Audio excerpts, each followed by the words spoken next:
Pues nos da muchísimo gusto estar en Cuernavaca, amanecer aquí en Morelos para informar sobre la situación de seguridad en el estado y también informar sobre la situación del país, como lo hacemos todos los días. Vamos a escuchar a Cuauhtémoc Blanco, gobernador del estado. Le tenemos toda la confianza al gobernador de Morelos. Estamos trabajando de manera coordinada. No está solo porque, como sucede en otras regiones del país, siempre hay grupos de intereses creados. Hay todavía caciquismo, tanto en lo económico como en lo político. Y a esto hay que agregar el tener que enfrentar la corrupción, tanto la delincuencia organizada como la delincuencia de cuello blanco. Por eso estamos aquí para expresar nuestro apoyo, nuestra solidaridad al gobernador del estado de Morelos, de este estado con tanta historia de lucha social, la tierra del general Emiliano Zapata Salazar. Nos da mucho gusto estar aquí en Cuernavaca y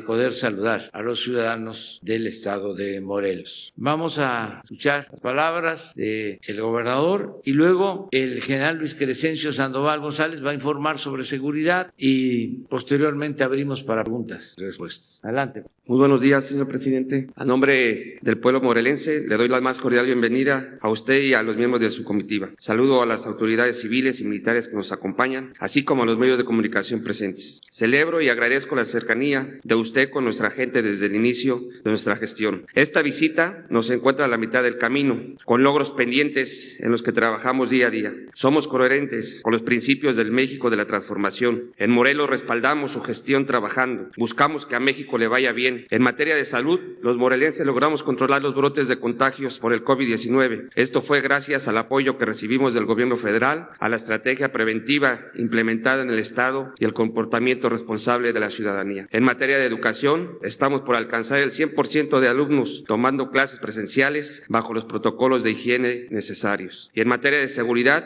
gracias al trabajo de coordinación y de operación inteligencia con institutos federales, en los últimos meses logramos anular y llevar ante la justicia importantes objetivos generadores de violencia en Morelos. Con ello, demostramos que en Morelos no hay intocables y no hay lugar para la impunidad. Le informo a usted que recientemente comenzaron a avanzar algunas carpetas de investigación en contra de quienes saquearon al pueblo a cambio de su enriquecimiento personal. Algunos exfuncionarios hoy son requeridos por la justicia y vamos por más, señor presidente. Vamos por todos esos personajes que le han hecho tanto daño al estado de Morelos. Su liderazgo nos ha demostrado que para alcanzar el México que todos queremos, se debe actuar con mano firme y de manera congruente, con transparencia y ética y lealtad. Se debe combatir la corrupción y llevar ante la justicia a todo aquel que ofendió y sirvió del pueblo. Una vez más, le reitero que Morelos no pactamos con quienes han pretendido arrebatarnos la paz, contra los que saquearon al pueblo, ni perdón ni olvido. Señor presidente, Morelos es suyo, los principios que la transformación que avanza. Morelos lo recibe con los brazos abiertos y Morelos es su casa. Bienvenido, señor presidente, y gracias por esos grandes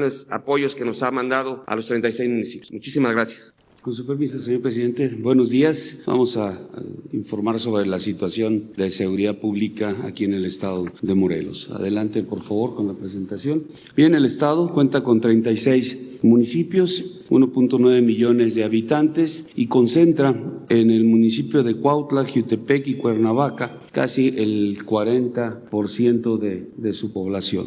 Y ahí es también donde se presentan la mayor cantidad de eventos delictivos en el estado. En cuanto a incidencia delictiva, aquí la siguiente podemos observar aquí en la lámina, en secuestro tiene el primer lugar con una tendencia hacia la baja, en robo de vehículos el quinto lugar con tendencia a la alza, con la misma tendencia, y en sexto lugar los homicidios dolosos, en séptimo lugar con una tendencia a la baja está el robo en transportes, en octavo lugar el robo a casa habitación también con la misma tendencia hacia la baja, extorsión en décimo lugar, tendencia a la baja, en delitos de impacto tiene un 13 lugar con una tendencia hacia la alza, y en trata de personas el 23 lugar. Es un delito que se mantiene con números muy reducidos. Ahorita los vamos a ver en cada uno de ellos. Adelante. Secuestro, aquí sigue por favor. En secuestro, de conformidad a la información del Secretariado Ejecutivo del Sistema Nacional de Seguridad Pública, tomamos el dato de febrero, que es la última información que tiene consolidado el sistema. En secuestros tiene 4 eventos que se presentaron en este mes de febrero. Su tendencia aquí la podemos ver en el acumulado, cómo va del 19 hasta el 22, cómo va hacia la baja. Aquí también en la gráfica, aunque tiene el primer lugar, aquí vemos los números. En el 20 tuvo 57, en el 21 22 únicamente. Ahí se ve el trabajo de todas las fuerzas de seguridad, la coordinación que hay entre todos para poder atender este delito, y en lo que lleva de este año únicamente 5 eventos. El robo de vehículos tiene 214 eventos registrados en febrero. Su tendencia es hacia la baja y tiene un 5º lugar a nivel nacional. Aquí también vemos en el acumulado cómo se observa esa tendencia hacia la alza. Homicidios dolosos, 67 en el mes de febrero. 6º lugar a nivel nacional y también con una tendencia hacia la alza. El robo en transportes, 9 delitos de esta naturaleza en el mes de febrero.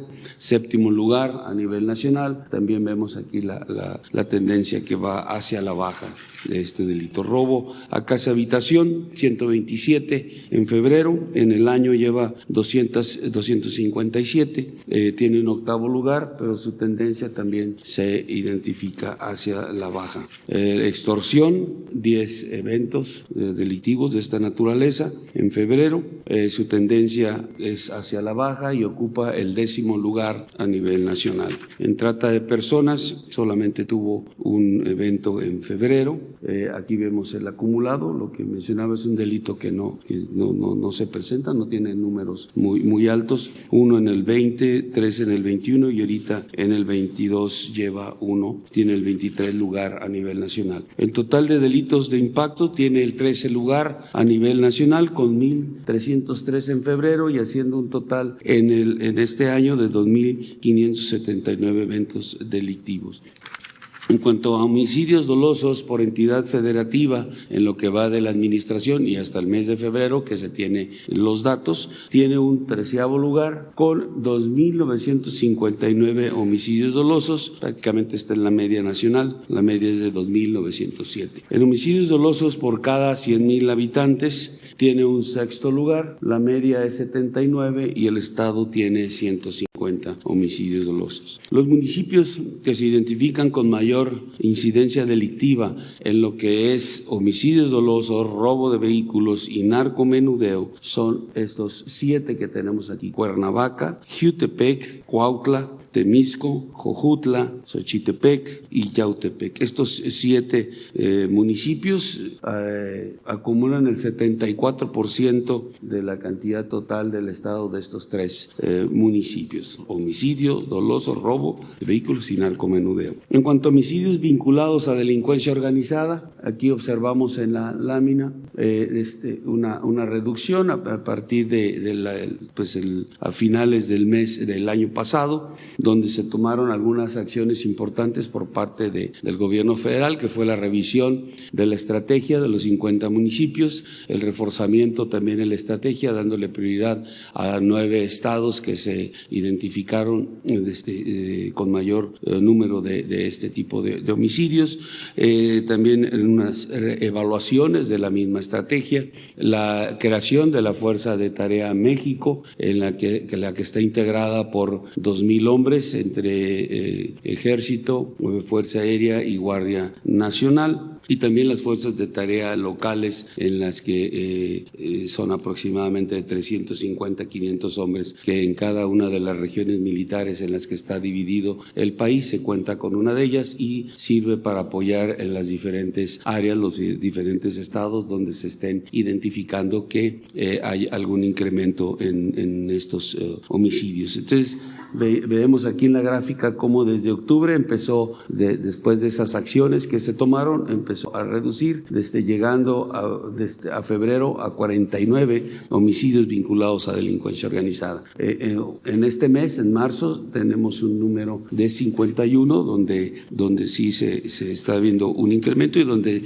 esto nos sirve para tomar las acciones dentro del Estado que nos lleven a reducir este número y no dejarlo crecer. Tenemos un 16.1% de reducción, entonces eso tendremos que mantenerlo a través de acciones coordinadas del gobierno federal con el Estado para evitar su incremento.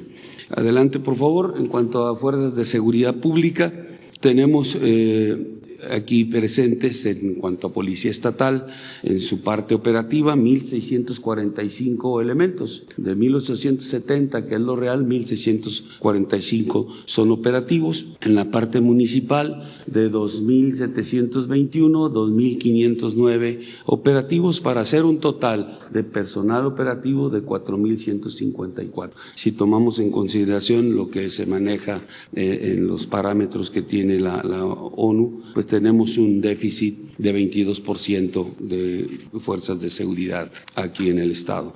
En cuanto a fuerzas federales de seguridad que trabajan también aquí en el Estado, tenemos del Ejército y Fuerza Aérea 2,306 elementos operativos, de la Secretaría de Marina 108, de la Guardia Nacional 1,004 elementos, para un total de 3,418 elementos operativos de estas fuerzas federales de seguridad, que sumados a la parte estatal y municipal hacen un total de 7,572 elementos para trabajar en el ámbito de la seguridad. El Estado cuenta con 5 coordinaciones regionales, su coordinación estatal desde aquí en Cuernavaca, de coordinación estatal de la Guardia Nacional, 5 coordinaciones que están ubicadas en Cuautla, Yautepec, Cuernavaca, Jutepec y Jojutla. Ahí en esta división nos sirve para precisamente las coordinaciones que se hacen entre las fuerzas federales, las fuerzas del Estado y las fuerzas municipales para atender la seguridad de los ciudadanos.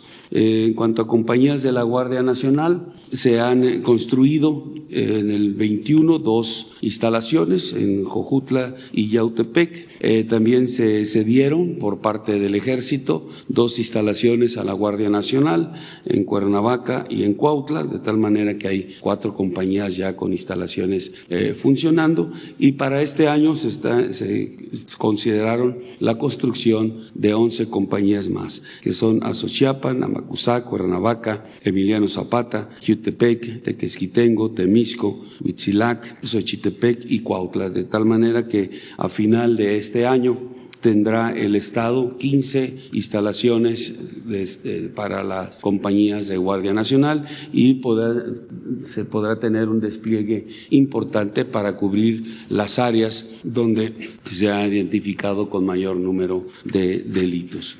En cuanto a asignación de recursos federales y estatales en materia de seguridad pública, el Estado cuenta con el Fondo de Aportación para la Seguridad Pública, un total de 291.5 millones de pesos, y el Fortamun, que es el fortalecimiento de municipios y demarcaciones territoriales, con un total de 1,455.5 millones de pesos. En cuanto a resultados, aseguramientos en el estado de Morelos, aquí podemos ver lo que se ha hecho de trabajo. Mencionaré los más importantes: cocaína 390 kilogramos, 1,374 detenidos por diferentes delitos, 1,261 vehículos asegurados, 2 aeronaves, 353 armas de fuego, 9 granadas.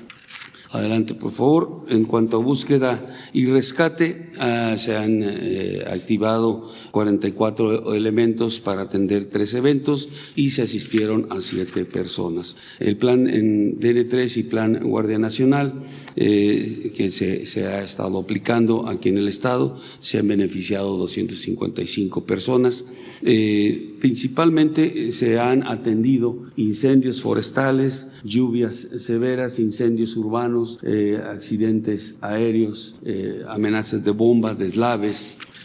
Bien, también dentro de este plan y atendiendo de lo que se ha estado presentando en estos días, el incendio en Tepoztlán, en el Cerro del Teposteco, se han realizado una serie de acciones. Aquí vemos un video de cómo está trabajando el personal tanto de autoridades civiles, voluntarios, Ejército, Fuerza Aérea, Guardia Nacional, de manera conjunta trabajando para la atención de este incendio.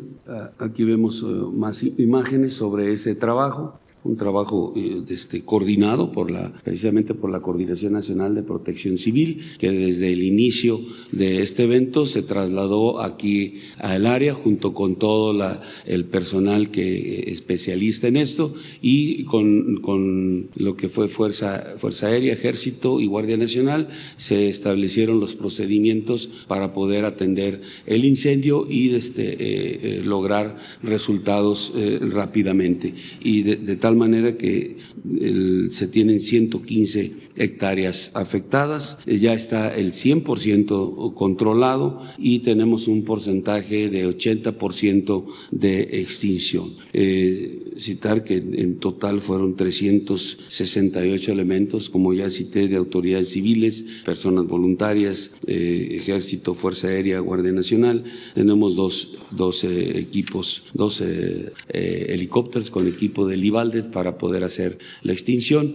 Ya uno de ellos, el de la Guardia Nacional, ya terminó ayer sus actividades y se traslada a otro incendio que tenemos en el país importante, en la Reserva del Cielo, en Tamaulipas, y el día de hoy, terminando las actividades, ya una vez que se tenga el 100% de extinción, el helicóptero de la Fuerza Aérea Mexicana también se trasladará a esa misma área en Tamaulipas para coadyuvar con un helicóptero más que está allá, de tal manera que atenderemos esta reserva importante para nuestro país, con 3 helicópteros para que rápidamente podamos controlar las aproximadamente 300 hectáreas que están siendo atacadas por el fuego.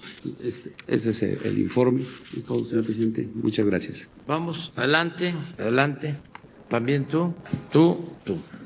Buenos días, presidente. Denise Mendoza, de Canal 11. Pues ayer el embajador de Estados Unidos, Ken Salazar, mencionó que esta reforma eléctrica que propone está bien, pero que se deben respetar los contratos y los acuerdos que se tienen con empresas extranjeras. ¿Qué opina sobre esto? Bueno, que se está ya iniciando el debate, vamos a decir, final en la Cámara de Diputados para poner a consideración de los legisladores la reforma constitucional. Creo yo que es necesaria esta reforma a la Constitución para fortalecer a la Comisión Federal de Electricidad, porque anteriormente, durante el periodo neoliberal, se buscó debilitar, destruir, aunque suene fuerte, a la Comisión Federal de Electricidad.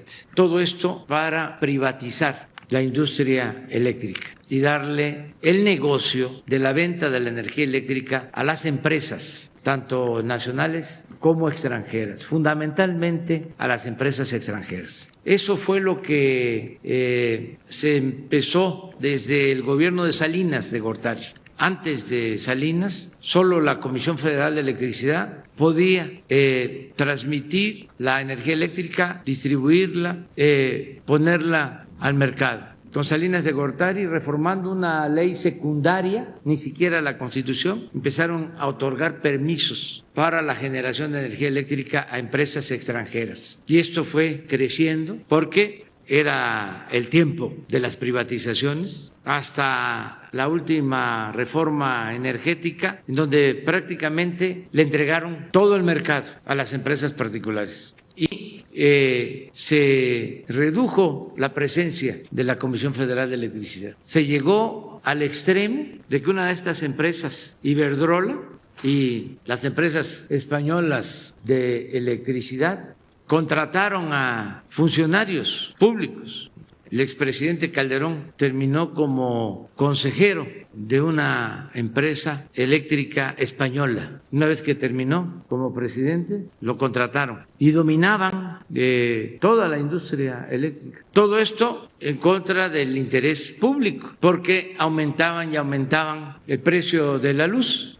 Se beneficiaban unos cuantos, pero se perjudicaba a la mayoría de la gente. Ya hemos hablado de cómo los Oxxos, que se convirtieron de repente en socios de estas empresas, recibían subsidios al grado de que paga menos un Oxxo que lo que puede pagar un domicilio, un hogar, una familia de clase media en el país. Entonces, esta reforma es para eliminar todos estos privilegios y en estos días se va a saber si los legisladores representan al pueblo, son auténticos representantes populares o son simples representantes de las empresas y de los grupos de intereses creados. No va a haber ni para dónde hacerse. Y ojalá y se difunda bien sobre las posturas. ¿Quiénes están a favor de que se fortalezca la Comisión Federal de Electricidad y quiénes están a favor de las empresas extranjeras? Y al final,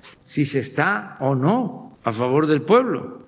Porque si no se aprueba la reforma, pues van a ser las empresas las que van a fijar los precios y nos va a pasar lo que está sucediendo en España. No estoy inventando nada. Como allá dominan esas empresas, la gente pues ya no aguanta porque no tiene para pagar la luz, porque todo es negocio, todo es lucro. Nosotros no aumentamos el precio de la luz para no afectar la economía popular y estamos destinando subsidio a eso. Pero una empresa particular lo que busca es la ganancia. ¿Ustedes creen que a una empresa particular de energía eléctrica le va a interesar si el recibo llega en un bimestre al doble o al triple, como está sucediendo en España? Y como estas empresas controlan los medios de información, pues esto ni siquiera se sabe, no se dan a conocer las protestas. Es para que en España, con todo respeto, hubieran manifestaciones de protesta. Ahora hay por lo de la gasolina, porque también está hasta las nubes. Y lo mismo por el control de las empresas privadas. Que nadie se extrañe.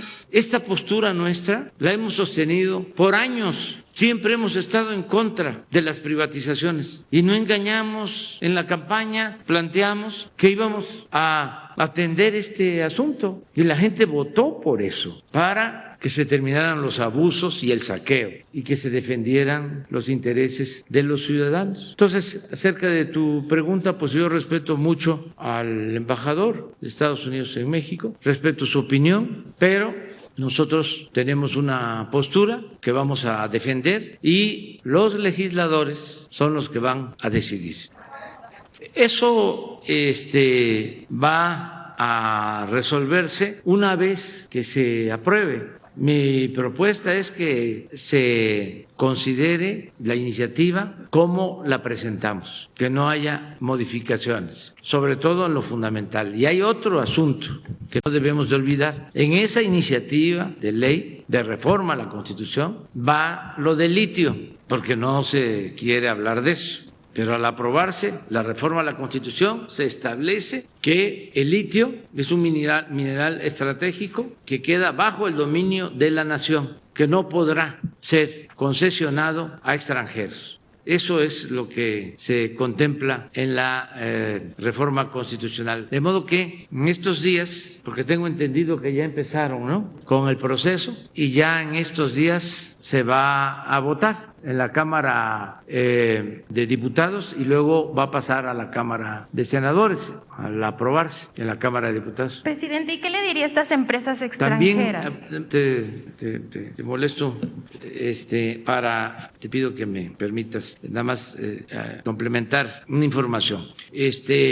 Como es una reforma constitucional, se necesitan 2/3 partes de los votos, no es mayoría simple. Entonces, por eso es interesante, porque tiene que lograrse la votación de la mayoría de los legisladores y ojalá que piensen en el pueblo, que piensen en la nación, no solo en los intereses partidistas. ¿Y qué le diría a estas empresas extranjeras que pues quieren saber si sí se van a mantener estos contratos, se van a modificar? ¿Qué mensaje les daría? Pues que no tienen por qué preocuparse. En la iniciativa se establece que se les garantiza el 54%, el 46% del mercado. Y la Comisión Federal, que es una empresa pública, se encargaría de la generación del 54%. ¿Cuánto es el 46%? Es todo lo que consume Argentina. Eso estaría destinado al sector privado, a los particulares. Pero necesitamos tener la mayoría, que la Comisión Federal tenga más presencia. Ya no estamos hablando del 100% como era antes, estamos hablando del 54%, porque ahora, con todas las reformas, la presencia de la Comisión Federal está limitada al 30%. Y si no hay esa modificación legal, desaparece, la borran a la Comisión Federal. Y eso sería muy grave para los intereses de los ciudadanos, del pueblo, de la nación, de los mexicanos. Entonces, ¿qué les diría? Que entiendan que ya no son los tiempos de antes, que hubieron cambios, no quiso el pueblo que ganaran los otros partidos con los que competimos en el 18, que eran los que ellos apoyaban. Democráticamente el pueblo dijo, queremos esto, y es lo que estamos haciendo. Si hubiésemos dicho en campaña que no iban a haber cambios, pues entonces a lo mejor se llamarían a engaño. Es que imagínense de las barbaridades que hicieron, de los actos de prepotencia de las empresas particulares extranjeras que se sentían los dueños de México, pensaban que México era tierra de conquista. Lograron que en la ley se estableciera que la energía que se produce en las hidroeléctricas no es energía limpia. Así como lo están escuchando, la energía que se produce con el agua no es energía limpia. Y el despacho de la energía que se produce en las hidroeléctricas se queda hasta el final. No suben a la red de distribución nacional la energía de las hidroeléctricas. Si ustedes van a una presa, a una hidroeléctrica, van a ver que existe un vaso de agua, un embalse, es agua de manera mecánica, pasa por conductos para mover a una turbina, que es la que genera la energía, y por túneles sale el agua. A la salida de esa agua, ahí hay aves, hay patos, hay pescado, porque no hay ningún contaminante. Es un proceso mecánico, es una energía limpia, pero además barata. ¿Y qué hicieron estos corruptos? Pues toda la inversión pública que se ha hecho durante muchos años, todas las presas, las pararon. Están subutilizadas. Si una presa tiene 6 turbinas, ponen a trabajar una para no competirle a las empresas particulares. Imagínense cuánta inversión pública subutilizada, cuánta infraestructura subutilizada, porque así está la ley, porque no pueden subir la energía de las hidroeléctricas, entre otros absurdos. Bueno, ya el extremo es que termina un presidente y se lo llevan de empleado. Lo que hicieron con Zedillo, igual, privatizó los ferrocarriles, los entregó a 2 empresas extranjeras, más de 20,000 kilómetros de vías férreas, acabaron con los trenes de pasajeros, nada más dejaron los trenes de carga. Y Zedillo les entrega los ferrocarriles nacionales y se lo llevan, termina Zedillo y se lo llevan a trabajar de consejero a una de esas empresas. Una ofensa al pueblo de México. Pues eso mismo hicieron las empresas eléctricas españolas con Felipe Calderón. Entonces ya no queremos eso, que se vayan a robar más lejos. Contratos de autoabasto. Sí. ¿Esos contratos tendrían que ser renegociados a partir de una reforma? Sí, y se puede llegar a acuerdos. A partir de la reforma se llega a acuerdos, nadie va a salir perjudicado. La gente se va a beneficiar, la mayoría de la gente. Sí, sí, porque son leoninos. Que no puede ser que estas empresas por influyentismo tengan subsidio. El subsidio mayor se le da a estas empresas, dinero de todos los mexicanos. Además, va a ser interesante observar cómo van a votar los diputados, porque el que fundó la Comisión Federal de Electricidad fue el general Lázaro Cárdenas, pero el que nacionalizó la industria eléctrica fue el presidente Adolfo López Mateos. ¿Y saben por qué lo hizo? Porque como sucede con el Internet, imagínense, en aquel tiempo las empresas particulares solo electrificaban las ciudades, no los pueblos, porque no era negocio. ¿En dónde hay Internet ahora? Pues aquí en Cuernavaca, en la Ciudad de México, en las ciudades. Pero sale uno a los municipios y hay veces que ni siquiera en las cabeceras municipales hay Internet. Es muy probable que de los 36 municipios de Morelos haya cabeceras municipales que no tengan Internet, que anda la gente ahí subiéndose a las lomas, a los cerros, para agarrar la ansiada señal. ¿Por qué no se tiene Internet en todo Morelos, en todo México? Porque no es negocio. Entonces, era lo que pasaba en 1960, no se electrificaban los pueblos. Entonces, el presidente López Mateos toma la decisión de nacionalizar la industria eléctrica y se electrifica todo México. Ahora hay líneas de conducción de energía hasta los pueblos más apartados. Están electrificados el 96% de las comunidades, de cerca de 200,000 comunidades. ¿Por qué? Porque no es un negocio particular, es un derecho que tiene la gente al desarrollo, y eso lo garantiza el Estado, no lo garantiza el mercado. Eso es lo que debe de entenderse, pero eso es lo opuesto a lo que piensan quienes defienden todavía, a pesar del saqueo. Es increíble cómo hay aplaudidores y defensores de la corrupción. Increíble, todo por su conservadurismo. Pero qué bien que están tratando el tema, porque sí, ya la semana que viene empiezan los debates y es probable que a mediados de abril, antes de Semana Santa, ya puedan estar votando en la Cámara de Diputados. El periodo de sesiones normal, ordinario, creo que termina a finales de abril, y esta reforma tiene que ser aprobada por las dos cámaras. O sea que antes de que termine abril, ya sabemos. Presidente, y en otro tema, ayer se dio una declaración un poco fuerte por parte del jefe de Comando Norte de Estados Unidos, Glenn Van Herk. Mencionó que México es la base de operaciones más grande de las agencias de espionaje ruso. ¿Qué podría comentarnos sobre esta declaración que dio? Pues es una declaración. Nosotros no vamos a cuestionar nada. Somos respetuosos de la libre manifestación de las ideas. México es un país libre, independiente, soberano. Debe saberse cada vez más, porque parece a veces que no se entiende lo suficiente. Hay que mandarles telegramas avisándoles de que México no es colonia de ningún país extranjero, que México es un país libre, independiente, soberano, que no somos colonia de Rusia, ni de China, ni de Estados Unidos, que México es un país independiente, libre y soberano. No sé, no tenemos información sobre eso. Y si no impedimos a nadie, a ningún extranjero que quiera llevar a cabo actividades legales en el país, que lo pueda hacer. Los que son delincuentes, cometen delitos, se les detiene. No se permite ni a mexicanos ni a extranjeros cometer delitos en nuestro país. Y que se entienda también de que nosotros tenemos como política la no intervención. Que recuerden lo que decía el presidente Juárez: entre los individuos como entre las naciones, el respeto al derecho ajeno es la paz. Así de sencillo. Nosotros no vamos a Moscú a espiar a nadie, ni vamos a Pekín a espiar qué están haciendo en China, ni vamos a Washington, ni siquiera a Los Ángeles. No nos metemos en eso. ¿Quién sigue? No.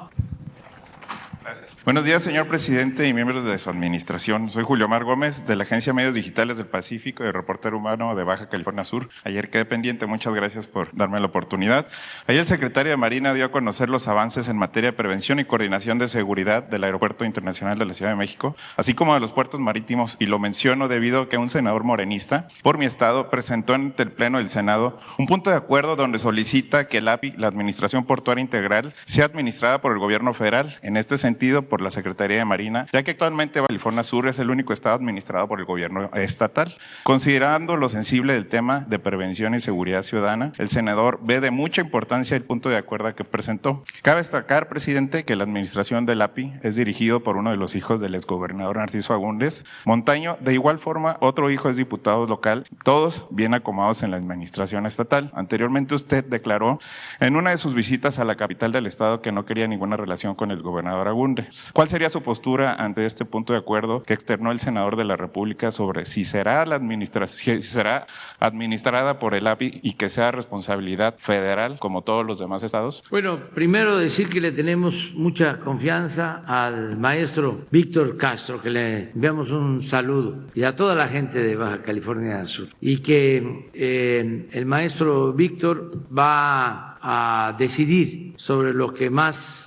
conviene. Existen puertos, más que nada muelles, patios de maniobra de contenedores manejados por los gobiernos estatales. La mayor parte de los puertos de las administraciones portuarias están controlados, manejados por el gobierno federal, y ahora se tomó la decisión que los puertos estén en manos de la Secretaría de Marina. Lo mismo las aduanas marítimas como las aduanas terrestres. Las aduanas marinas a cargo de la Secretaría de Marina y las aduanas terrestres a cargo de la Secretaría de la Defensa. Entonces, si esta aduana, si este puerto está en manos del Estado, pues va a ser el gobernador el que va a decidir. Pero yo creo que el almirante nos podría informar sobre esto. Gracias, para tener más elementos. Con permiso, señor presidente. En efecto, hay en muchos estados donde las administraciones portuarias aún pertenecen a los estados.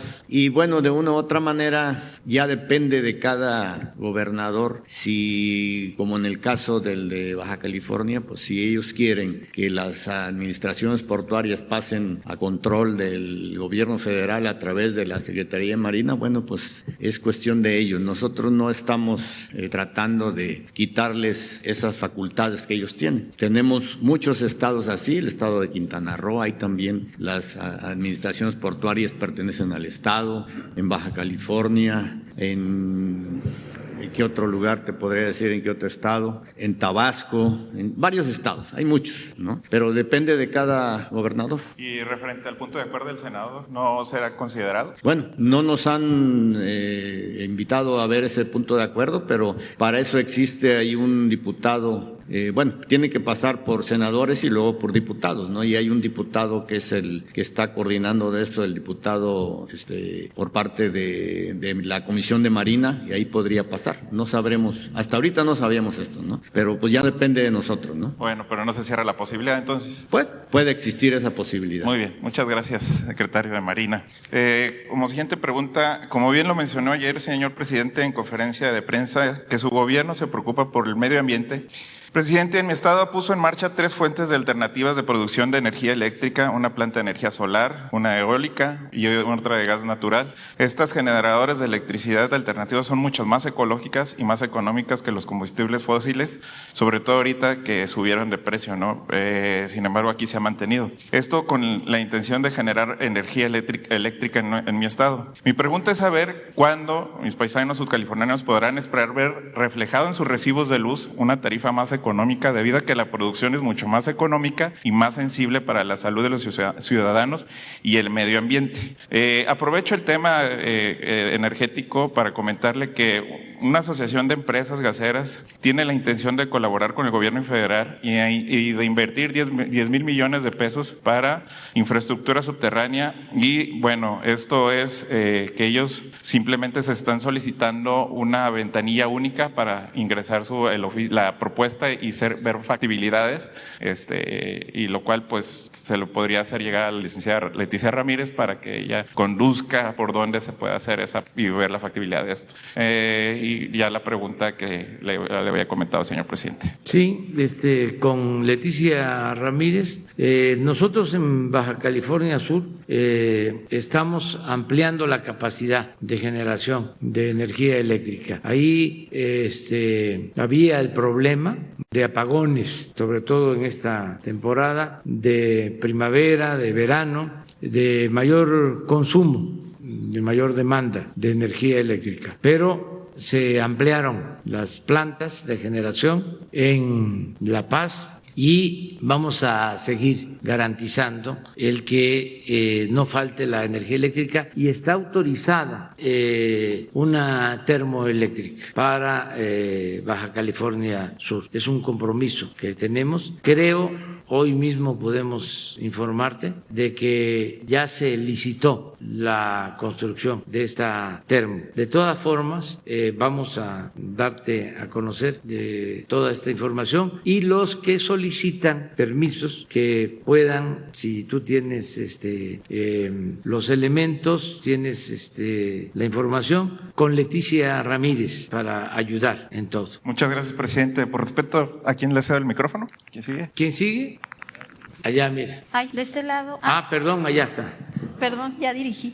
Buenos días, presidente. Itzel Galván, de Cable Noticias y Zona Centro Noticias. Quisiera preguntar a usted, presidente, el tema del aeropuerto después de la inauguración de Felipe Ángeles. Si hay algún proyecto para el aeropuerto aquí en Morelos, porque ha estado prácticamente inoperante el aeropuerto durante muchísimos años, si se está previendo algo. Y también, bueno, la siguiente pregunta es el tema de feminicidios. No figuró el tema, el delito en la presentación. Si puede el Gabinete de Seguridad platicarnos cuál es el panorama, y al secretario de Gobernación, si es que se estaría considerando ampliar la alerta de violencia de género a más municipios aquí en Morelos, precisamente por esto de los feminicidios. Gracias. Bueno, acerca de la primera pregunta, el gobernador nos está planteando lo de la rehabilitación del aeropuerto. Hoy vamos a hacer un recorrido por algunos puntos del estado. Vamos a ir al puente ese fantasma, ese que construyeron y que pues se terminó el puente, pero no lleva a ninguna parte. Son de esas obras que se hicieron con propósitos de otro tipo, o tenían un plan general, ¿no?, de desarrollo, y en el plan se contemplaba el puente, pero también otras obras. Esto es lamentablemente muy común, o era muy común. Entonces, no hicieron los fraccionamientos, no hubo desarrollos, pero hicieron el puente. Allá en Tabasco también recuerdo que se tenía planeado desde la época del ingeniero Díaz Serrano, estaba de director de Pemex, creo que era el presidente López Portillo, hacer un tren de Dos Bocas a Estación Chontalpa para todo lo que era el desarrollo petrolero. Y ese tren iba a pasar por una zona urbana y se necesitaba un puente para que los carros pasaran por arriba y el tren abajo. No se hizo el tren, pero sí se hizo el puente. Y ahí quedó. Es un monumento, ¿no?, a la ineficiencia. Hace poco decidieron que iban a hacer 12 termoeléctricas y que necesitaban el gas para abastecer esas termoeléctricas. No hicieron las 12 termoeléctricas, pero sí compraron el gas y construyeron los gasoductos. Entonces ahora tenemos gas excedente. No tenemos las hidroeléctricas, las termoeléctricas, pero sí hicieron el negocio de los gasoductos. Entonces es un poco lo del puente de aquí, de Cuernavaca. Vamos a estar hoy y a ver si habilitamos ese puente, porque en una de esas costó más el puente que lo que pueda costar la ampliación y mejoramiento del aeropuerto. Entonces vamos a buscarle utilidad al puente, que sería lamentable que termine nuestro gobierno y lo dejemos ahí como monumento a la ineficiencia y a la corrupción, aun cuando nosotros no lo hicimos, pero es dinero pues del pueblo, le tenemos que dar utilidad. Entonces vamos a hacer una supervisión el día de hoy. Hoy tenemos, terminando esta conferencia, después de desayunar, a las 10 tenemos una reunión viene todo el gabinete del gobierno federal, porque tenemos una reunión con el gobierno de Morelos para ver varios proyectos que estamos llevando a cabo de manera conjunta, ver el avance, esto es en lo productivo, en bienestar, en obras de infraestructura, todo es una evaluación que vamos a llevar a cabo y luego hacemos este recorrido, vamos a ese puente y vamos a ir también a Tepoztlán. Teníamos programado ir a Tepoztlán antes del incendio del Teposteco, pero también ahora vamos a ver lo del incendio, a supervisar y sobre todo vamos a ver el avance en la carretera, la ampliación de la carretera de Tepoztlán, de La Pera a Cuautla, cómo vamos, porque queremos terminar este año ya esa carretera que es muy importante, se está trabajando, se está avanzando y vamos a hacer una evaluación. Esto es lo que vamos a hacer el día de hoy. Acerca de los feminicidios, que es tu segunda pregunta, hoy en la mañana se trató este asunto, hasta me gustaría que lo pudiera explicar. El secretario de Seguridad Pública de Morelos fue el que lo planteó, ¿verdad? A ver si viene, porque se han logrado avances. ¿Tienes tú la información, por favor? Sí. Sí, muy buenos días. Con su permiso, señor presidente. Para su pregunta sobre feminicidios, en primer lugar, que se ha estado trabajando en la mesa de construcción de paz y seguridad, encabezada por el señor gobernador, por el secretario de Seguridad del Estado de Morelos y con las compañeras abogadas que están trabajando precisamente en torno a la violencia en contra de las mujeres en esta entidad. Le doy un dato, el trabajo ha resultado bien. El año pasado, en un lapso de marzo del 2020 a febrero de 2021, hubo 35 feminicidios lamentables. Para el mismo periodo de marzo de 2021 a febrero de 2022 ha habido 19, con varias consideraciones que le doy más adelante. Es decir, una disminución de 16 feminicidios en el último periodo, lo que significa un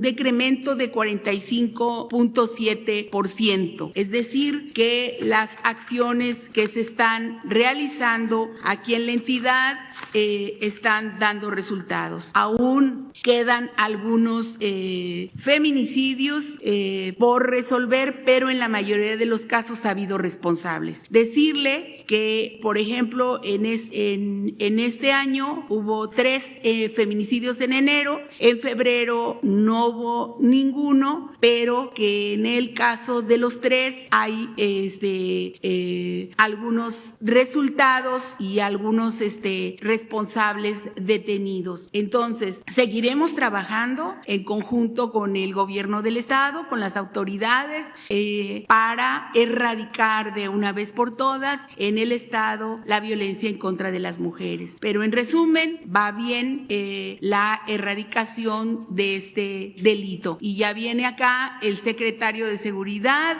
acercándose el almirante para ampliar la información relativa a este delito.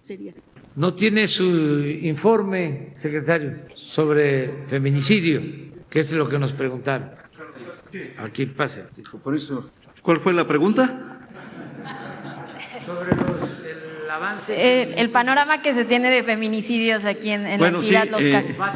Con respecto al 2020, para el 2021 tuvimos una disminución de 12 feminicidios. Tenemos 8 municipios con alerta de violencia de género, de los cuales en 2 no hubo feminicidios en 2021, que es Jiutepec y Huixilac. El estado tiene 36 municipios. En 25 municipios no hubo ningún feminicidio de los 36 municipios. Realmente sí hemos tenido un avance, pero además en la cuestión de feminicidios también hay que tomar en cuenta que se combate y que se da con los que cometen este tipo de delitos, que no está aquí la Fiscalía, pero tenemos relación con ellos y ellos han también dado buenos resultados en eso y en el combate al secuestro. De los secuestros igual, tenemos la Fiscalía tiene una efectividad del 96%, se recuperan las personas secuestradas. Entonces hemos ido avanzando poco a poco, falta mucho por hacer, tenemos que sacar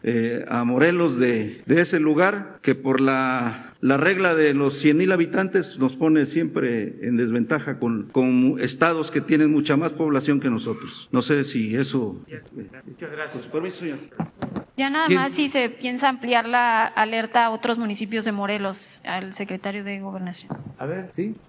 Pues se trabaja coordinadamente con el gobierno del estado, son 36 municipios, hay alerta de género ahorita en 8, es probable que se retiren ya 2 de esos, que son Huitzilague y Jutepec se llama, que sean retirados, y se está evaluando cada 15 días, si es necesario, desde luego que se aumentará el programa o la alerta de género, y estamos muy en contacto con el gobierno del estado, trabajando con el área de seguridad, porque la prevención pues es parte del combate al delito. Hay algunos problemas porque la Fiscalía del Estado, que tiene la obligación de procurar justicia, pues no termina de aterrizar en cuanto a la investigación, pero en la mayoría de los casos se trabaja coordinadamente con la Fiscalía General de la República, con el Poder Judicial del Estado y con el gobernador. ¿Quién sigue?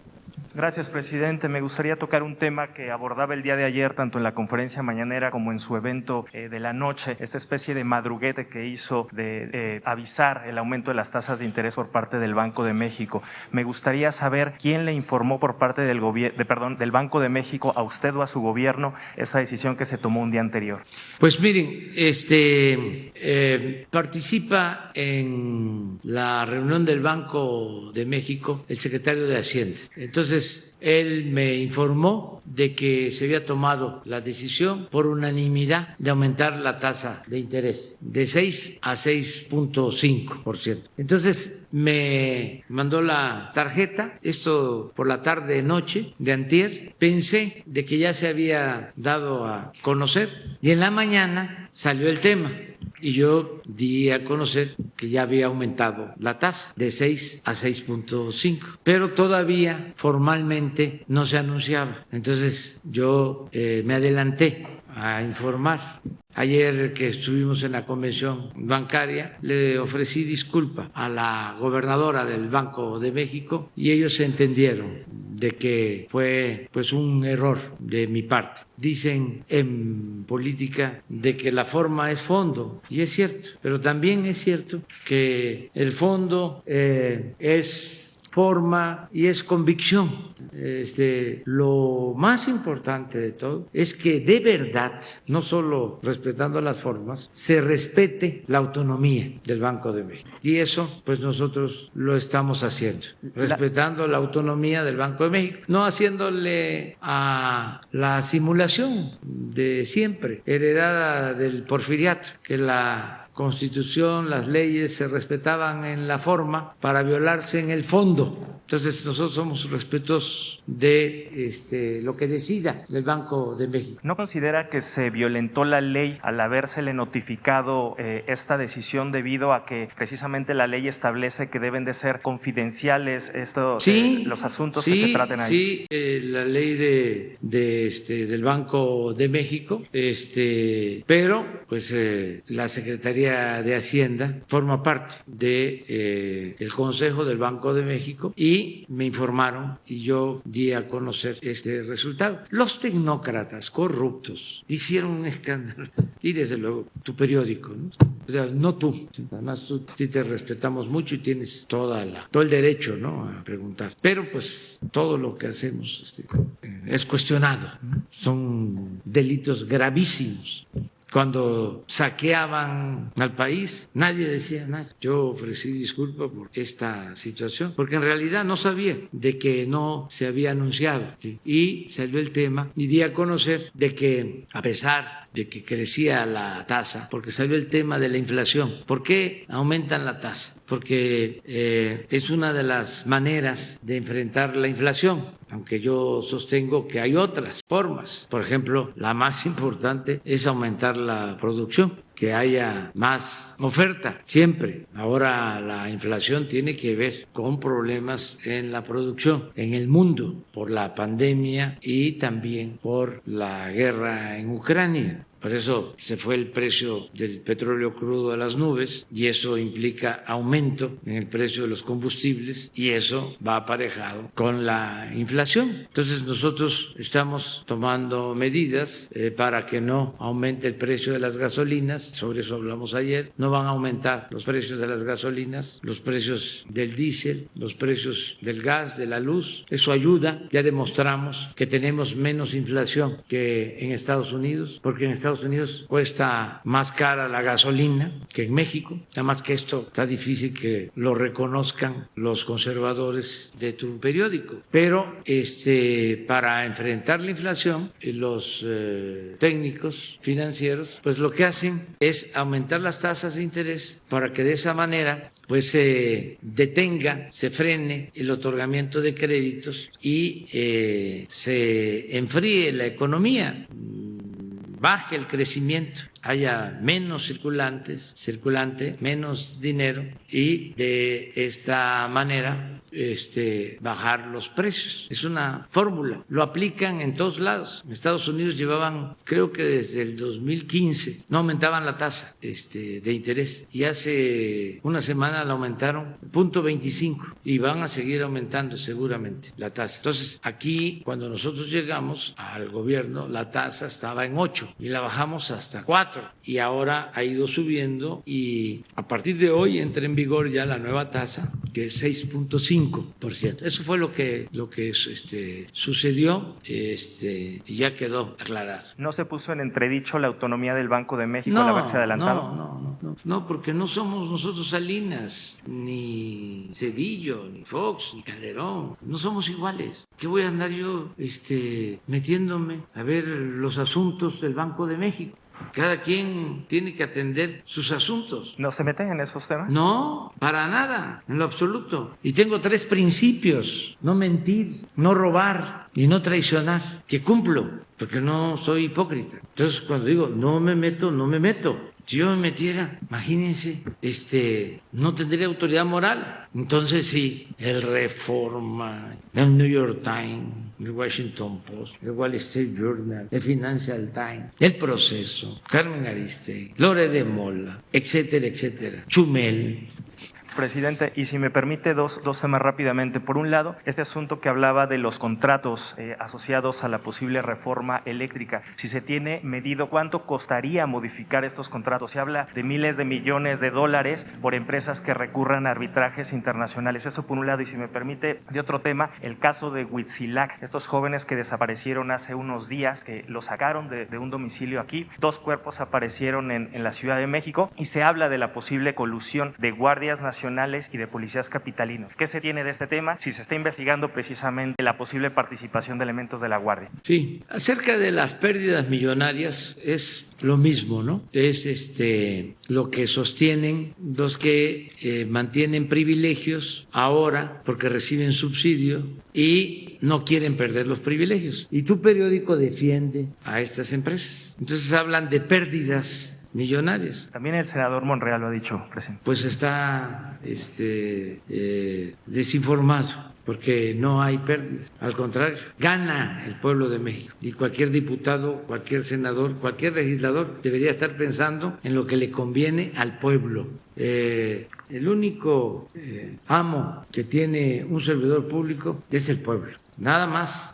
Y los únicos negocios que deben de importar a los funcionarios son los negocios públicos. ¿No se pagarían empresas posibles indemnizaciones o multas? No. Y siempre amenazan y van a acusarnos al extranjero. Yo les platicaba que cuando estábamos solicitando el permiso para la compra de la refinería en Texas, a Shell, estaban queriendo condicionarnos o buscaban los empresarios que defiende tu periódico que nos dieran el permiso, pero que retiráramos la iniciativa de reforma eléctrica. Ese permiso para comprar la refinería, que ya es de México, que deberían de estarlo celebrando en los medios de información. Estamos recuperando bienes para México. Bueno, ese permiso lo tenían que otorgar 3 instituciones del gobierno de Estados Unidos: el Tesoro, el Departamento de Estado y la Secretaría de Energía. Y teníamos la autorización del Tesoro, del Departamento de Estado y la Secretaría de Energía. No, pedía más y más información,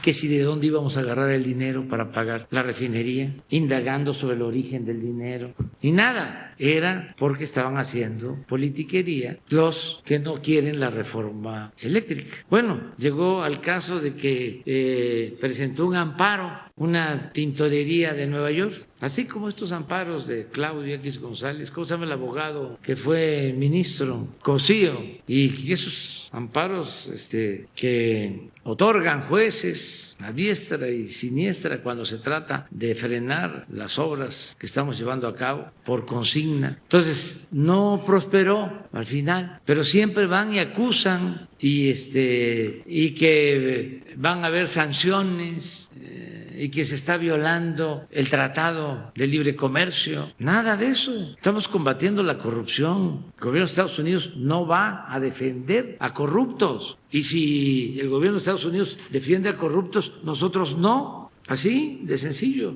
Ya México no es tierra de conquista a robar a otra parte. Entonces no pasa nada. Acerca de lo de Huitzilac, sí es muy lamentable lo que sucedió. Detuvieron a 3 personas. Esto tiene que ver con la tala de bosques. Unos comuneros tomaron detenidos a unas personas. Uno de ellos afortunadamente se salvó y es el que está ahora declarando sobre lo que sucedió, porque 3 perdieron la vida. Digo 2 de los 3. 2 perdieron la vida. Se está haciendo la investigación a fondo. Sí intervino la Guardia Nacional, pero fundamentalmente porque se había tomado la carretera y buscaron con los familiares llegar a acuerdos y desde luego buscar a los desaparecidos y hacer justicia. No se sabe todavía, aunque se está investigando, quiénes fueron los autores materiales de estos crímenes. ¿Se descarta entonces por el momento que no guardias no se descarta nada. Solo quiero decir que se está haciendo la investigación y no se puede todavía señalar a culpables, porque el herido que salvó la vida habla de que fueron apresados, detenidos, ¿sí?, golpeados por maleantes, por una banda de maleantes. Entonces, esa es la versión inicial, la declaración inicial, pero la Fiscalía de la Ciudad de México está haciendo la investigación a fondo y se va a informar sobre los responsables y se va a castigar a los responsables. Solo para que quede claro, sí se investiga a elementos de la Guardia Nacional. A todos, está abierta la investigación y no hay impunidad, 0 impunidad. Ya no es el tiempo de que estaba García Luna de secretario de Seguridad Pública. Ahora la secretaria de Seguridad Pública es Rosa Isela Rodríguez, no es García Luna. Nada más imaginando a García Luna y poniendo a Rosa Isela, a los dos, se demuestra la diferencia, ¿o no? Entonces ya no somos represores, no establecemos relaciones de complicidad con nadie. No tengo yo como mi brazo derecho, mucho menos a la izquierda. No tengo como brazo derecho a un servidor como García Luna. No, yo estoy esperando que se explique Felipe Calderón cómo fue que le dio tanto poder a García Luna. Y si no se daba cuenta de lo que hacía García Luna. Creo que merecemos, los mexicanos, una explicación independientemente del juicio que se lleva en Estados Unidos. Y me llama mucho la atención, me quedo sorprendido, anonadado, diría mi maestro Santa María, de que sobre este asunto no se habla. Silencio, silencio. Imagínense lo que significa de que el encargado de la seguridad pública estaba vinculado con la delincuencia organizada. estaba al servicio de la delincuencia organizada y era el hombre de confianza del presidente. ¿Por qué el silencio de los medios? Sí, me acuerdo de que al principio, cuando empezó García Luna a tener influencia, era muy afamado, le quemaban incienso los periodistas famosos, no todos, los llevaba a un búnker que tenía con cámaras y ahí iban, creo que fue Ciro, Gómez Leiva, Marín, y salían de ahí, y hacer sus crónicas. ¿Cómo me gustaría rescatar esas crónicas ahora? Porque tampoco han ofrecido disculpas. Entonces sí, ya es distinto, ¿no? Es cero impunidad. Trátese de quien se trate. Muy bien. ¿Quién sigue? Muy buenos días. Vengo de Ensenada, Baja California. Jorge Díaz del programa Lánzate CNR, Canal 73. Me he dado cuenta en estos 3 años que usted escucha, atiende y resuelve. Las veces que he tenido la oportunidad de estar aquí en esta conferencia, en este caso estamos en Morelos, decirle que se han resuelto algunas cosas, como es el tema de las casas de los trabajadores de Capufe en Rosarito. Y me piden que en su oportunidad ya las rescataron, las habían embargado, ya se atendió. También lo del Seguro Social del IMSS también se atendió. Pero lo que no se ha atendido en Baja California es el tema del Iztecali, de aquellas cajas de ahorro que incluso también lo comenté en su visita al cuartel Morelos en Tijuana. Le deben al Fondo Magisterial de Pensionados y Jubilados AC de Ensenada 13,134,000 pesos. Aún no se les paga a ellos. Y en ese mismo sentido, hay un adeudo estatal por retención de ahorro de maestros de otra caja de ahorros. Es un adeudo total del gobierno del estado de Baja a la cooperativa magisterial Benito Juárez, asciende aproximadamente a 19 millones de pesos. Este monto corresponde a ahorros retenidos a más de 1,000 maestros activos y jubilados de Ensenada, Baja California, que no han sido enterados a la caja de ahorro a la cual instruyeron su depósito quincenal.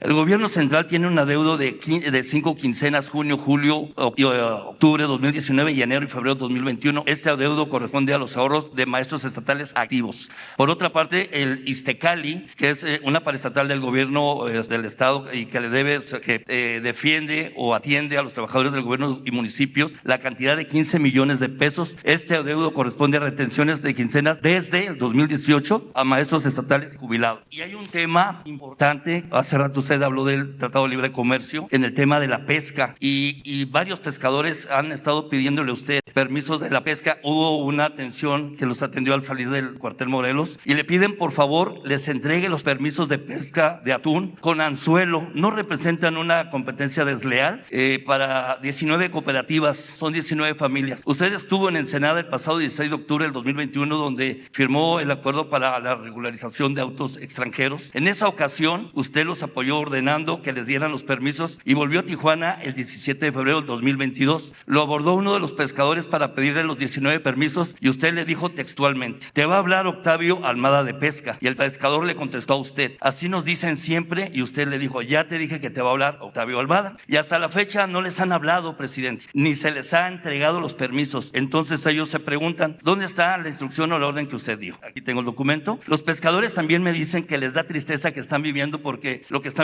siempre lo ayudaron para ser presidente en el 2006 y aquí les mandan y hay información de respaldo. Y aquí viene el tema principal. Los pescadores consideran también que los funcionarios de CONAPESCA y INAPESCA ignoran la política social que usted impulsa de primero los pobres y no se ponen en los zapatos del pueblo, porque siguen protegiendo los intereses de los conservadores de 2 empresas allá, Baja Aqua Farm y Cervax, que tienen más de 22 años explotando todo el atún aleta azul que se asigna a México con utilidades de más de 30 millones de dólares y que se van del país. Al día de hoy ya están pescando la cuota de 3,500 toneladas para este 2022 y los pescadores tradicionales del pueblo solo se quedan viendo, ya que no pueden trabajar pescando porque no les dan los permisos a los que tienen derecho y razón. Asimismo, les solicitan pues precisamente esta atención, presidente. Ya voy a terminar. Con los maestros entró la nueva administración, termina la administración del ingeniero Jaime Bonilla, entra Marina del Pilar y hay un señalamiento en contra de una líder y se lo voy a leer rápidamente. Le mandan un saludo y le quieren hablar acerca de que un grupo de 25 maestros jubilados pertenecientes a la sección 2 del Sindicato Nacional de Trabajadores de la Educación en el estado de Baja California. A partir de nuestro retiro nos pareció importante invertir su dinero, producto de más de 30 años de trabajo dedicados a la educación, en la caja de ahorro denominada CAMAC,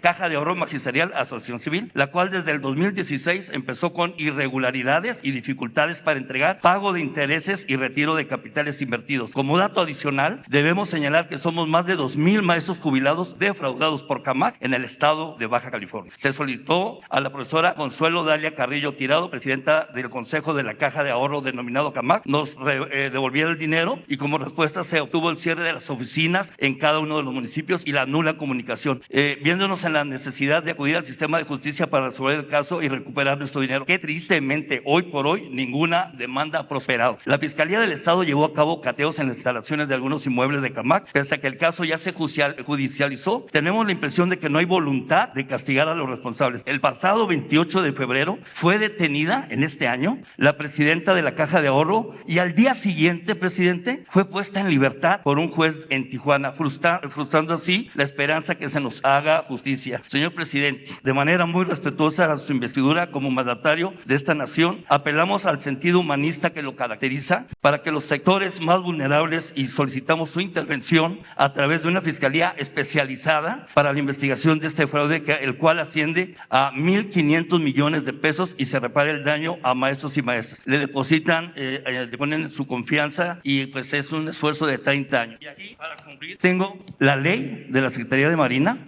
y saludo con mucho gusto a mi almirante, el secretario de Marina, un tema que tiene que ver con los permisos de libreta de mar. Está en la ley, y hay un párrafo aquí que dice y dice así en el párrafo 4: la renovación de las categorías de libretas de mar tipo A requiere acreditar haber desempeñado actividades a bordo de una embarcación o artefacto naval con la categoría que ostenta por lo menos un año durante los últimos 5, presentando la constancia del tiempo de embarque correspondiente certificada por el capitán de puerto. Y aquí viene el tema: o la presentación de la constancia. Han presentado la constancia, y en Ensenada, Baja California, Capitanía de Puerto no les quiere dar la libreta para tipo A y tipo B. Y concluyo, recuerdo bien el 13 de noviembre, viernes, ahí le hablé de los autos de procedencia extranjera. Se dio el decreto, estuve yo en Ensenada cuando usted fue y lo firmó. Se modificó en Chihuahua por las agencias aduanales, y la gran pregunta es que nada más se pueden importar en el dígito de inicio, en la número de serie de cada vehículo, del 1 al 5, pero hay vehículos que su número de serie empieza con letra. ¿Qué va a pasar con esa parte? Y uno de los reclamos, que allá en Baja California como que alargan el tiempo para la instalación del repube. Todo esto que lo planteo, le doy la oportunidad que le solicito que responda, y agradecerle. Muy bien. Mira, el caso de los permisos que tienen que ver con pesca, vamos a que el comisionado de pesca lo atienda. O sea, ya está escuchando seguramente, y vamos a hablar con él por teléfono para pedir que atienda el caso. Lo relacionado con Marina, pues aprovechando, ¿sí?, que está aquí el almirante, él puede ponerse de acuerdo, ¿no? Terminando ahora contigo. Y en el caso de los maestros, ¿sí?, y sobre la regularización de los carros, el secretario de Gobernación, si quieres explicar sobre eso, sobre los dos asuntos, y hablar con la gobernadora. En los tres primeros que planteó, que son los bonos de los maestros, uno que asciende más o menos 13 millones de pesos, y el otro creo que son 17 millones. Y está el asunto también de las cuotas que retuvo y no terminó de enterar el Iztecali. Ya está trabajando la gobernadora, nos planteó que se haga un convenio modificatorio al convenio macro. Yo calculo que a fin de mes debe de empezar a regularizarse, y ya se pagarían los meses atrasados, que entiendo empiezan desde diciembre del año pasado hasta marzo. Ese es un asunto, ya se está atendiendo. El otro es un asunto que viene del ámbito estrictamente sindical, es la sección 2 del Sindicato Nacional de Trabajadores de la Educación. Presentaron una denuncia por fraude en contra era la administración de la caja de ahorro. Entiendo que se judicializó la carpeta, se giró la orden de aprehensión, se detuvo a la presidenta y a alguien más del sindicato y en respeto al Estado de Derecho o al debido proceso tenía, porque no es un delito grave, la posibilidad de seguir el proceso en libertad en una especie de prisión domiciliaria y entiendo que los afectados presentaron una apelación que está ahora en un tribunal colegiado. Hay que esperar el resultado de eso, pero tenía derecho a enfrentar el proceso en libertad y adicionalmente a eso los afectados presentaron una relación de bienes que están a nombre de la sección 2 del sindicato y están tratando de que proceda un embargo precautorio de bienes y de cuentas de cheques o de ahorro o inversiones que ellos refieren están en la banca. En lo que respecta al programa de regularización de autos chocolate, como el presidente instruyó, ya inició en todos los estados, en los 10 estados, el proceso de regularización de manera más ágil. Basta con presentar el documento donde, bajo protesta, decir verdad, se acredita que el vehículo ingresó. Hay una petición que por lo pronto no podemos resolver, es que autos que están con número, entiendo, del 1 al 5 puedan entrar en el programa, pero la mayoría o la totalidad de esos autos son los que fueron importados directamente de país que no corresponden a Estados Unidos y Canadá, y acuerdos comerciales hacen imposible que puedan ser incluidos en ese proceso de regularización. Y hay una petición adicional y es que se aumente el periodo porque termina en julio de este año y en septiembre, y la petición es que cuando menos se aumente a diciembre. De que se amplíe para este tipo de vehículos que su número de serie empiecen con la letra J, y ahí también en el mismo sentido las viudas, que seguramente pasa a lo largo y ancho del país, en los municipios, que se muere el trabajador y la viuda queda en desamparo. Hay un problema en Ensenada de viudas, de policías y de trabajadores. ¿Se contemplará cómo ayudar a los municipios para solucionar esto?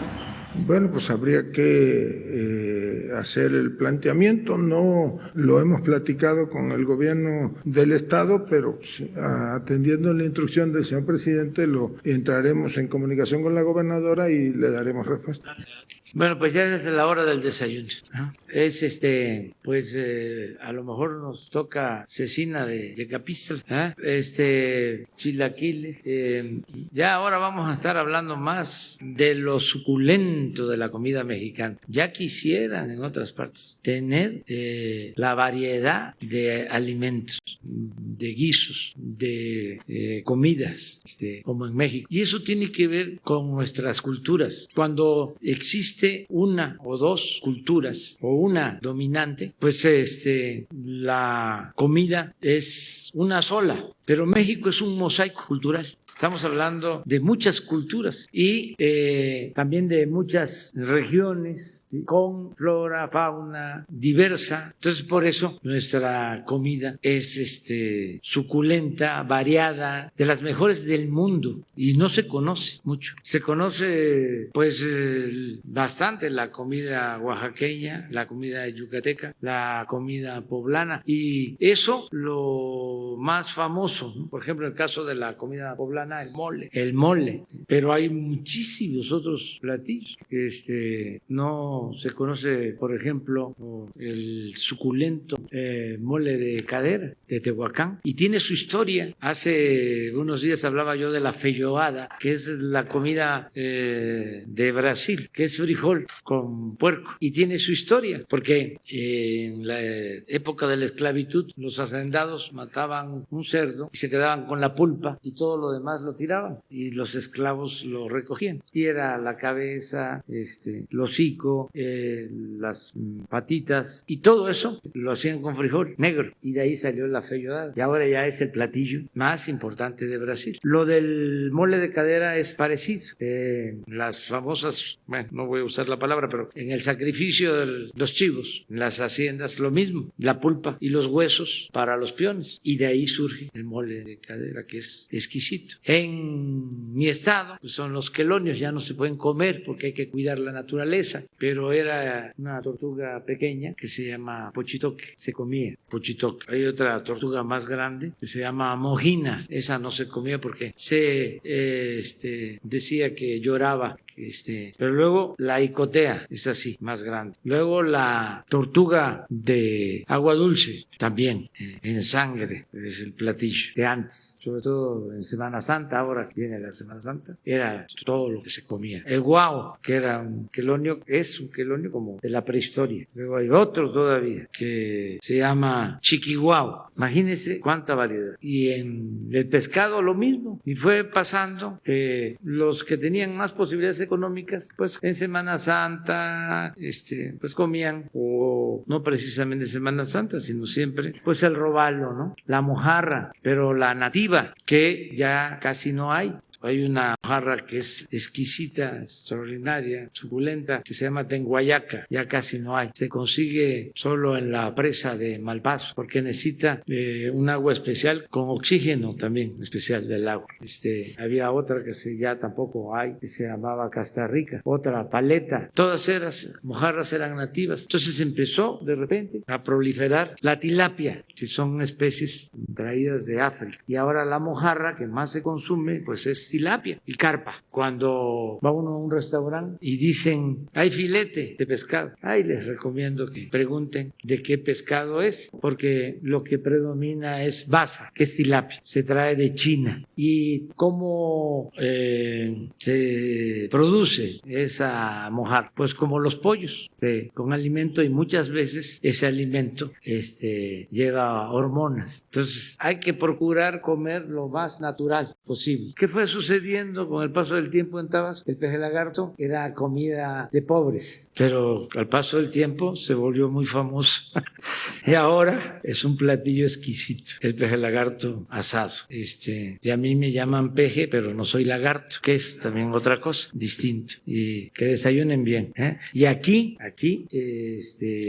pues la carne, la cecina, es de lo mejor que hay, la cecina de Yecapistla, en toda esta región. Y así hay muchos otros platillos. Hay que venir a Morelos, además.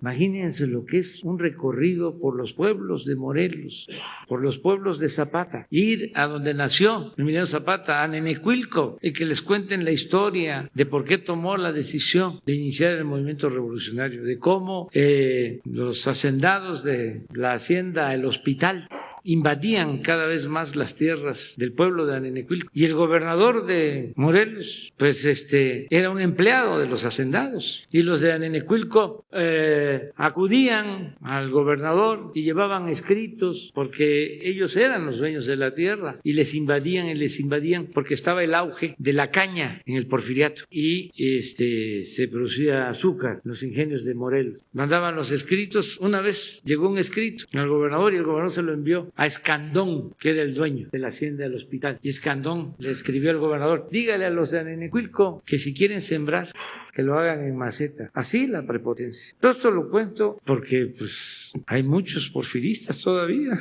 conservadores, insensatos, que todavía sostienen que estábamos muy bien con Porfirio Díaz, que era un buen gobierno el de Porfirio Díaz. Entonces los ancianos de Nenecuilco se reunieron, dijeron: ya no podemos, necesitamos sangre nueva para seguir defendiendo nuestras tierras. Y ahí en esa asamblea eligieron a Emiliano Zapata como representante del pueblo para la defensa de las tierras. Y Zapata pues ya sabía que las gestiones así no iban a prosperar mucho, y lo que hizo fue levantar las cercas, desalambrar, y así comenzó el movimiento a favor de los campesinos y en la defensa de la tierra. Entonces venir a Morelos, a Nenecuilco, Ayala, luego ir a Chinameca, donde lo asesinan, donde lo invita a comer Guajardo, llega Zapata y ahí lo asesinan a la entrada de la hacienda. Fíjense la historia, gobernaba Venustiano Carranza. Luego hay el enfrentamiento entre Obregón y Carranza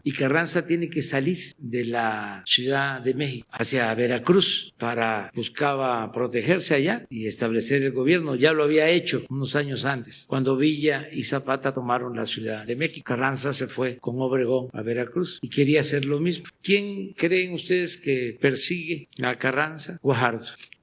Es el que va a quererlo aprender. Y sí, es fuerte la rebelión militar y detienen los trenes, destruyen las vías. Ya tiene que el presidente Carranza irse a caballo hacia la sierra y en Tlaxcalaltongo, en Puebla, ahí lo asesinan al presidente Carranza. Pero bueno, esa es nuestra historia. Estamos en Morelos, ¿no? Es un gran estado y un gran dirigente, Emiliano Zapata. Cuando triunfa el movimiento revolucionario encabezado por Francisco I. Madero, que era un buen hombre, un apóstol de la democracia, le llegó a decir, no con intención de cooptarlo, de comprarlo, sino para reconocerle los servicios de Zapata a la causa revolucionaria, le ofreció una hacienda, presidente Madero. La respuesta de Zapata fue, yo no fui a la revolución para hacerme hacendado, yo lo que quiero es que se le entregue la tierra a los campesinos. Era un buen dirigente. ¡Viva Zapata! Nos vemos.